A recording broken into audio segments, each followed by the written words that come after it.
குக்கரில் 1 kg chicken எடுத்திருக்கேன். கூடவே 2 பெரிய வெங்காயம் ஆட் பண்ணிக்கலாம்.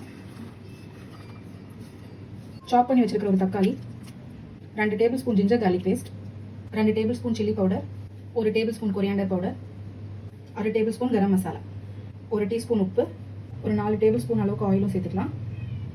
கொஞ்சமாக கருவேப்பிலையும் ஆட் பண்ணிக்கலாம். எல்லாத்தையும் நல்லா மிக்ஸ் பண்ணிக்கலாம். இந்த மசாலா நல்லா சிக்கனோட பைண்ட் ஆகிற மாதிரி மிக்ஸ் பண்ணிக்கலாம்.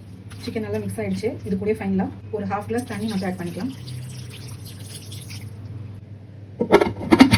மீடியம் ஃப்ளேமில் 3 விசில்ஸ் விட்டு எடுத்துக்கலாம். சிக்கன் குக் ஆகிடுச்சு. ஃபைனாக சாப் பண்ண கொரியாண்டர் கொஞ்சம் ஆட் பண்ணிக்கலாம். 1 tablespoon black pepper. Low ஃப்ளேம்லேயே ஒரு 1 மினிட்க்கு நல்லா மிக்ஸ் பண்ணி குக் பண்ணிக்கலாம். சோம்பேறி சிக்கன் ரெடி ஆகிடுச்சு. வாங்க இப்போ இதை சர்வ் பண்ணிடலாம்.